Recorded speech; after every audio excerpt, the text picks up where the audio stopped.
सोचिए, अगर हम अपने शरीर से सारा पानी, फैट और प्रोटीन सब कुछ निकाल दें तो पीछे क्या बचेगा? मुश्किल से 4 से 6% वजन, और वो भी बस राख जैसा।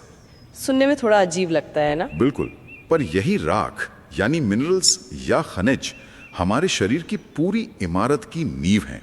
और आज हम इन्हीं, क्या कहें, गुमनाम नायकों की कहानी की तह तक चलेंगे। बिल्कुल। हमारे पास फूड्स फैक्ट्स एंड प्रिंसिपल्स किताब का एक अध्याय है जो इन खनिजों की दुनिया का दरवाज़ा खोलता है। हमारा मकसद सिर्फ ये जानना नहीं है कि कैल्शियम क्या करता है, नहीं, बल्कि ये समझना है कि ये छोटे छोटे तत्व मिलकर हमारे शरीर जैसी जटिल मशीन को कैसे चलाते हैं। आज हम इसकी पूरी और गहरी जानकारी लेंगे। तो चलिए सबसे बुनियादी सवाल से शुरू करते हैं।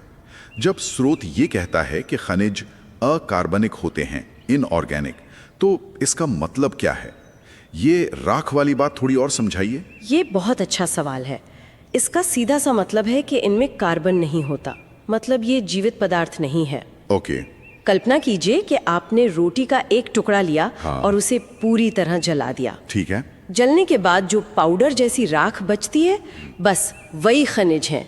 ये जमीन से आते हैं, पौधे इन्हें मिट्टी से सोखते हैं और फिर ये हमारी फूड चेन का हिस्सा बन जाते हैं। और शरीर में ये अलग अलग तरह से काम करते हैं? हाँ, शरीर में ये 2 तरह से काम करते हैं।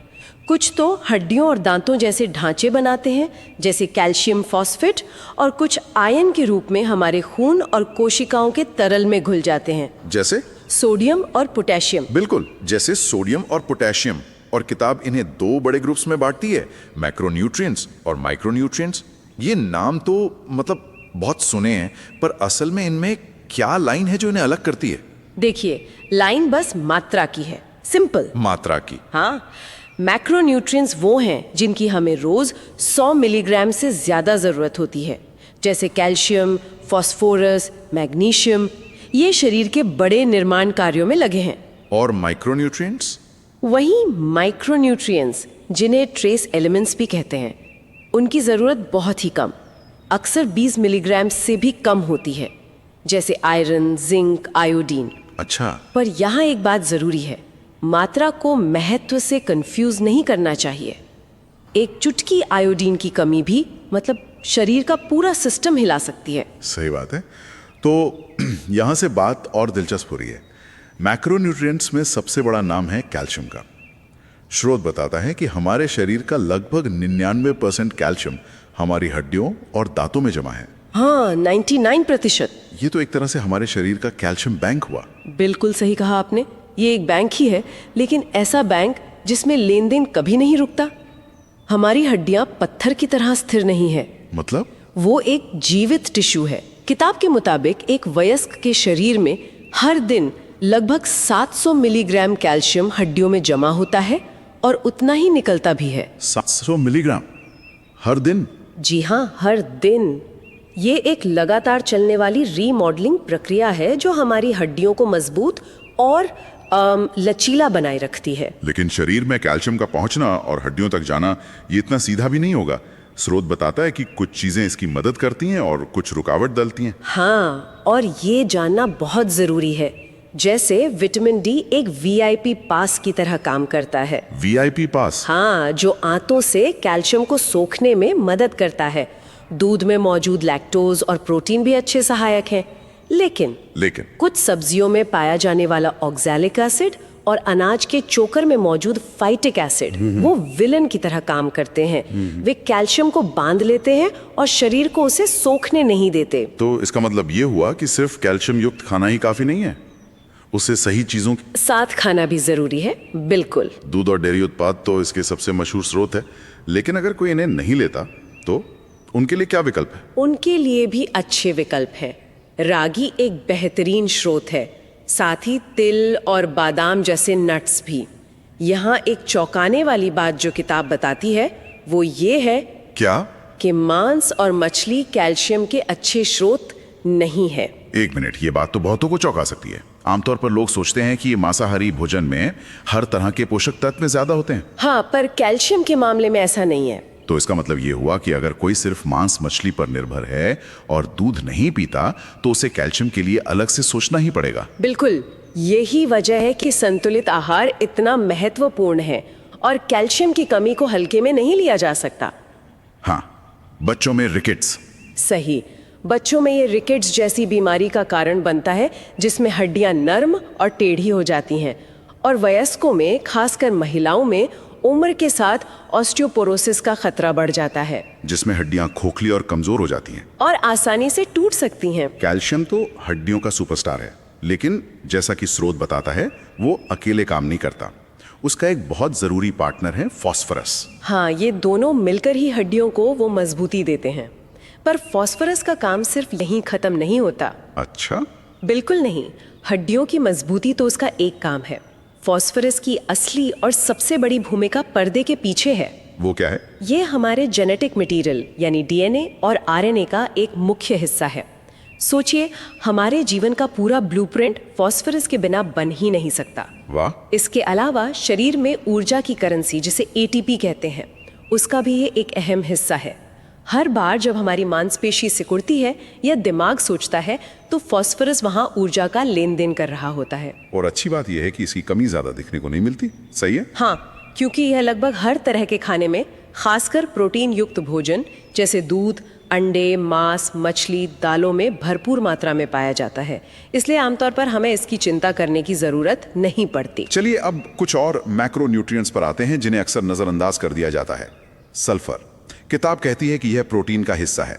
इसका हमारी सेहत के लिए क्या मतलब है? इसका मतलब है मजबूती। सल्फर 2 खास अमीनो एसिड का हिस्सा है और ये अमीनो एसिड मिलकर केराटिन नाम का प्रोटीन बनाते हैं। केराटिन? यह तो बालों और नाखूनों वाला प्रोटीन है। बिल्कुल, यह वही प्रोटीन है जिससे हमारे बाल, नाखून और त्वचा की बाहरी परत बनती है। तो बालों की चमक और त्वचा की मजबूती के पीछे सल्फर का एक बड़ा हाथ है। और मैग्नीशियम? स्रोत में शराब पीने वालों के संदर्भ में इसका खास जिक्र है। हाँ, क्योंकि मैग्नीशियम एक और गुमनाम हीरो है। इसका भी आधा हिस्सा हड्डियों में होता है, लेकिन इसका मुख्य काम शरीर की 300 से ज्यादा केमिकल फैक्ट्रियों को चलाना है। 300 से ज्यादा? जी, आप एंजाइमों को एक फैक्ट्री के सुपर कुशल कर्मचारियों की तरह समझ सकते हैं, जो हर काम को लाखों गुना तेजी से करवाते हैं। मैग्नीशियम इन कर्मचारियों को काम करने में मदद करता है, खासकर ऊर्जा बनाने वाली प्रक्रियाओं में। और शराब का क्या कनेक्शन है? शराब का सेवन शरीर से मैग्नीशियम को बाहर निकाल देता है, इसलिए शराब पीने वालों में इसकी कमी आम है, जिससे मांसपेशियों में ऐंठन, कमजोरी और चिड़चिड़ापन हो सकता है। समझ गया। और अब उस मशहूर तिकड़ी की बात करते हैं, सोडियम, पोटेशियम और क्लोरीन, जिन्हें हम इलेक्ट्रोलाइट्स भी कहते हैं। सही, इनका काम है शरीर के लिक्विड मैनेजमेंट का। ये पक्का करते हैं कि कोशिकाओं के अंदर और बाहर पानी का संतुलन बना रहे। लेकिन इनका सबसे जादुई काम हमारे नर्वस सिस्टम में है। वो कैसे? किताब में लिखा है कि सोडियम कोशिकाओं के बाहर और पोटेशियम अंदर ज्यादा होता है। ये सुनने में एक छोटी सी डिटेल लगती है, पर इसका महत्व क्या है? इसका बहुत बड़ा महत्व है। इसे एक बैटरी की तरह सोचिए। बैटरी? हाँ, बैटरी के 2 सिरों पर अलग अलग चार्ज होने से ही तो करंट बहता है। वैसे ही कोशिका के अंदर और बाहर सोडियम पोटेशियम का ये अलग अलग जमावड़ा हमारी नसों में सिग्नल दौड़ाने के लिए जरूरी इलेक्ट्रिकल चार्ज पैदा करता है।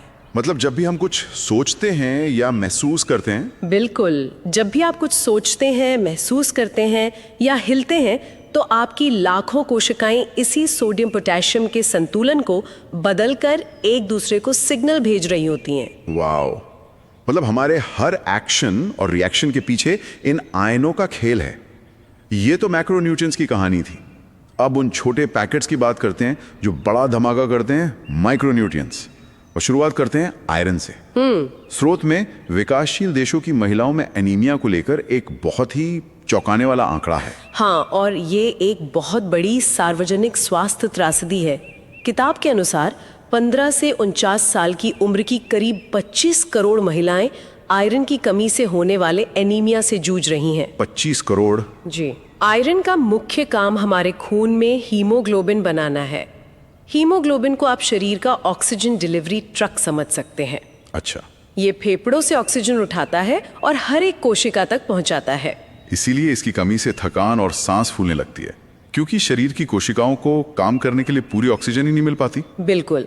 और यहाँ भी कैल्शियम की तरह आयरन कहाँ से आ रहा है, इससे बहुत फर्क पड़ता है। मतलब मांसाहारी स्रोतों से मिलने वाला हीम आयरन शरीर में बहुत आसानी से सोख लिया जाता है, जबकि पौधों से मिलने वाला नॉन हीम आयरन जो दालों और हरी सब्जियों में होता है, उसे सोखना शरीर के लिए ज्यादा मुश्किल होता है। तो शाकाहारियों के लिए क्या कोई ट्रिक है? हाँ, एक बहुत अच्छी ट्रिक है, vitamin C. Vitamin C? Vitamin C non haem iron का सबसे अच्छा दोस्त है। ये उसकी घुलनशीलता को बढ़ाकर शरीर को उसे सोखने में मदद करता है। इसीलिए दाल पर नींबू निचोड़ना या खाने के साथ संतरा खाना एक बहुत ही वैज्ञानिक रूप से सही आदत है। और वो सही कहते हैं। फ्लोरीन हमारे दांतों के एनामल पर एक सुरक्षा कवच की तरह काम करता है, जो एसिड अटैक से बचाता है और कैविटी को रोकता है।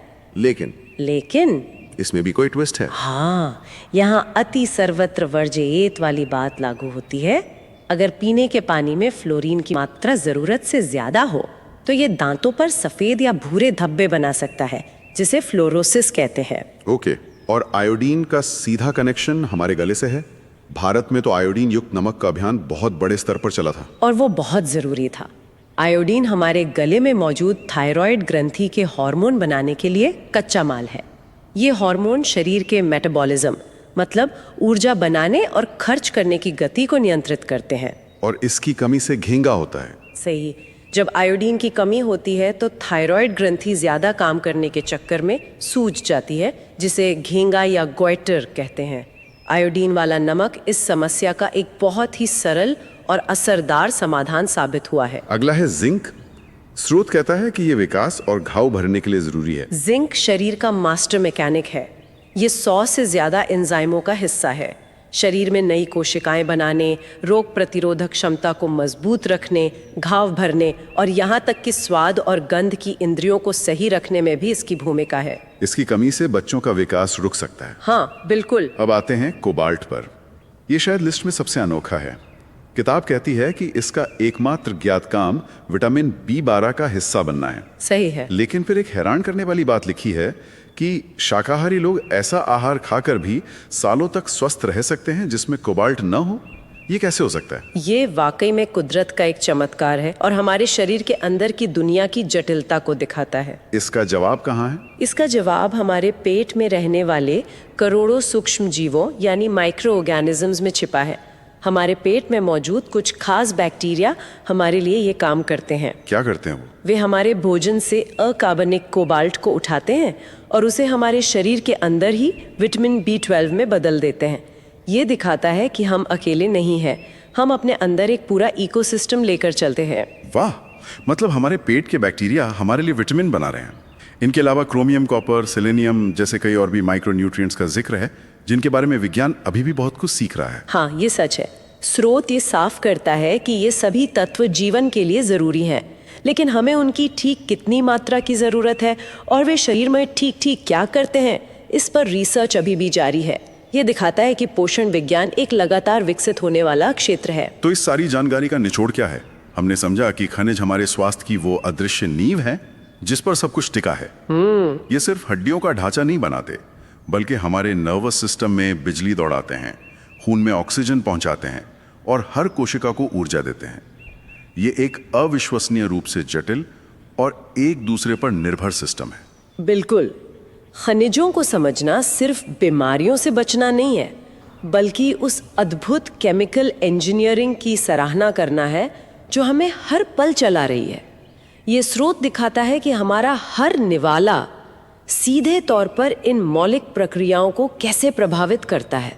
हम जो भी खाते हैं वो इस जटिल मशीनरी के लिए या तो ईंधन है या फिर कच्चा माल। सचमुच अगली बार अपनी थाली को देखने का नजरिया ही बदल जाएगा। बिल्कुल। यहाँ एक अंतिम विचार है जिस पर गौर किया जा सकता है। बताइए।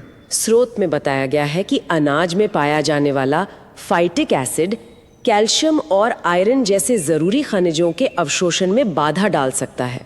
हाँ, ये हमने डिस्कस किया था। अब जरा सोचिए, दुनिया की एक बहुत बड़ी आबादी का मुख्य भोजन अनाज ही है, जैसे चावल, गेहूं या मक्का। तो इस एक छोटी सी रासायनिक क्रिया का उन समुदायों के सार्वजनिक स्वास्थ्य पर क्या व्यापक और पीढ़ी दर पीढ़ी चलने वाला प्रभाव हो सकता है जिनके आहार में बहुत ज्यादा विविधता नहीं है।